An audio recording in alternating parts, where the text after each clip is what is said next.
Man kan väl säga att en stil beskriver hur byggnader och föremål ser ut och vad de symboliserar.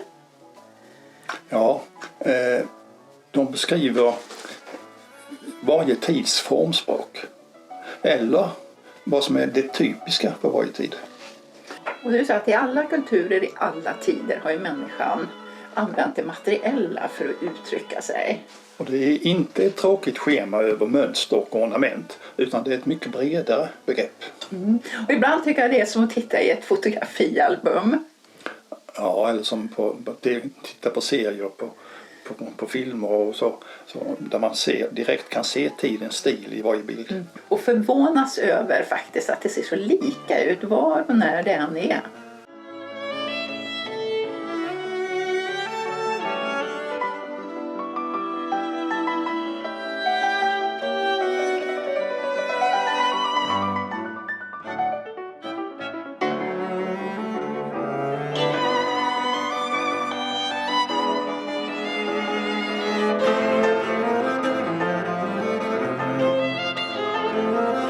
Men hur uppkommer då en stil?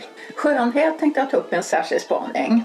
Och samhällsförändringar, de kan ju vara politiska, ekonomiska, sociala och kulturella. Ja, och när det gäller teknik och material så finns det ju många exempel. Jag tänker på hjulet som uppfanns för flera tusen år sedan i Mesopotamien. Ja.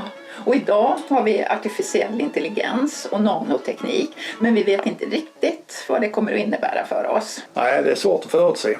Tänk vilken revolution elektriciteten innebar när det kom för 100 år sedan. Här kommer ett långt klipp ur en film från Vattenfall och jag tycker den ger oss en riktig tankeställare. Och visst är det härligt att höra Hans Villius. Människan har funnits i över 1 miljon år. Den tyglade elektriciteten med värme, kraft och ljus, det har inte funnits så mycket mer än 100 år. För den moderna människan är det oerhört svårt att föreställa sig en tillvaro utan elektricitet. Annars var det svårt ofta att övertala folk att skaffa sig elektriska hushållsmaskiner. Det krävdes övertalning och propaganda. En sån var elektricitetsveckan i Söderhamn i mitten på 30-talet som hade stort stöd av Söderhamnstidningen. Förr lagades nästan all mat på den här typen av vedspis. Det var en bra värmekälla och billig för den som var självförsörjande med ved. När elspisen kom möttes den därför med stor misstänksamhet. Det var svårt att förstå att man med en knappvridning kunde få tillräckligt stark värme för att laga mat. Nya företag som saluförde elapparater växte fram. Alla ville vara med och utrusta det svenska folkhemmet. Reklamkampanjerna var förföriska och lockande. Elektricitetens magi märktes kanske tydligast i radioapparaten. Den öppnade fönstret mot världen och förde in den i våra vardagsrum. Och medan skymningen faller över svenska älvar och kärnkraftverk tänds stadens ljus. Få tänker på att turbinernas kraft där ute i mörkret är själva förutsättningen för storstadsbornas möjligheter att leva i ständigt ljus. 1900-talet blev elektricitetens århundrade. Det kommande sekelskiftet inleder dess årtusende. Vi vet hur elen förändrat våra liv på 100 år. Men ingen vet hur det kommer att påverka oss under nästa sekel. Vi vet bara en sak.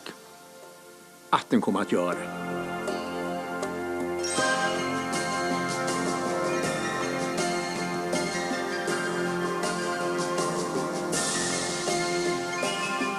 Man kan ju undra hur man kommer att beskriva oss och vår tid om 100 år. När det gäller el så kommer jag att tänka på någon som har sagt att tvättmaskinen har betytt mer än internet därför att den har befriat kvinnorna. Nu har vi ju pratat väldigt mycket om hur och varför en stil kommer till.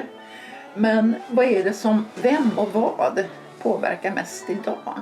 Idag tror jag det handlar mer om konsumtion. Inte om att konsumera mera utan att mera konsumera klokare. Och det är för klimatets skull. Ja, just det. Och det är mer fokus på konsumtion och inte produktion.